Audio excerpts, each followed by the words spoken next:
All right, let's dive into one of the most challenging, and I think one of the most powerful ideas from the philosopher Friedrich Nietzsche. We're going to talk about this radical idea that suffering isn't something you should run from, but something that is absolutely essential to becoming who you are truly meant to be. You know the kind I'm talking about. It's the one that just arrives, sits with you. It doesn't scream, it just waits. Most of us, we spend our entire lives trying to run from that feeling. Some of us, well, we drown in it. But Nietzsche, he was different. He didn't just put up with this feeling. He actually went after it. He believed that this quiet internal battle, that's where the secret to human greatness was hiding. You see, for Nietzsche, hardship wasn't some kind of punishment. Not at all. It was a tool. He called it the forge. You know, that place of intense fire and constant pressure where something raw is transformed into something strong, something sharp, something with a real purpose. So, and this is the absolute key to understanding him. The path to becoming that more complete, more beautiful, maybe even more terrifying version of yourself, it doesn't go around the pain. It goes directly through it. It's the only way. And there's this weird kind of unsettling story from Nietzsche's work that just nails this idea perfectly. It's the parable of the rope walker. And honestly, it's a warning for all of us. Just picture it for a second. A man suspended way up high, walking a tightrope.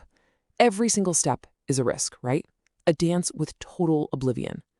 That rope, that's the path of growth, stretched tight between the person you are right now and the person you have the potential to become. And then, boom, chaos. Some jester, a fool, just leaps onto the line behind him, taunting him, shaking the very ground beneath his feet. This fool, he represents all of it. The mockery, the doubt, all those unexpected challenges that just pop up and threaten to throw you completely off course. And even with all his skill, all his courage, the disruption is just too much. He loses his balance, he plummets. His journey is cut short right there. But here's the twist. It's his dying words that reveal the real point of the story. He's not afraid. He has no regrets. He finds his purpose not in getting to the other side, but in the simple fact that he dared to walk the rope in the first place. He chose the risk over safety. And that is Nietzsche's point in a nutshell. The rope only means something because of the danger of falling.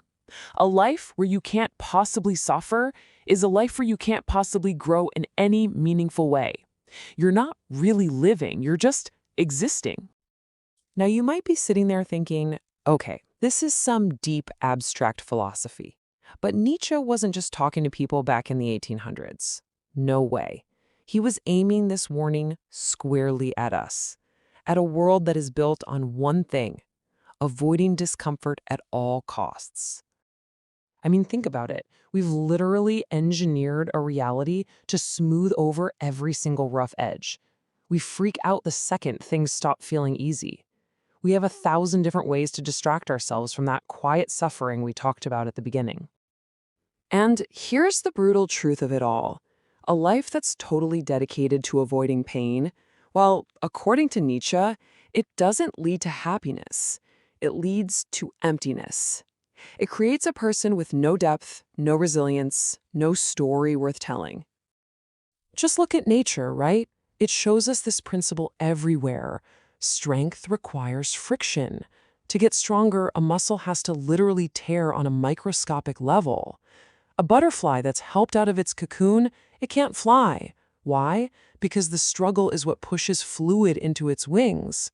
New land, new islands, they're forged in the unbelievable violence of a volcano. Growth demands resistance. Okay, so if we can't run from hardship, and maybe we shouldn't, then what are we supposed to do? Well, Nietzsche offers a really radical solution. It's a phrase you might have heard, but it's often misunderstood: amor fati. Now, this is not about passive acceptance. This isn't just gritting your teeth and bearing it. It's an active choice. It's choosing to see every single thing that happens to you, the good, the bad, the absolutely heartbreaking, not just as something that happened to you, but as something that was necessary for you. It's looking at the whole story of your life, all the scars, and saying, yes, this too, I want this too. With this mindset amor fati, everything changes. Pain stops being just an injury, it becomes a kind of spiritual raw material. It's the stuff you're given to forge your own meaning. You take ownership of your suffering and you decide, I'm going to build something with this, something you never could have built any other way. And this all leads to a final, really challenging question. This is where Nietzsche's philosophy stops being a history lesson and, well, it becomes personal. It forces you to make a choice.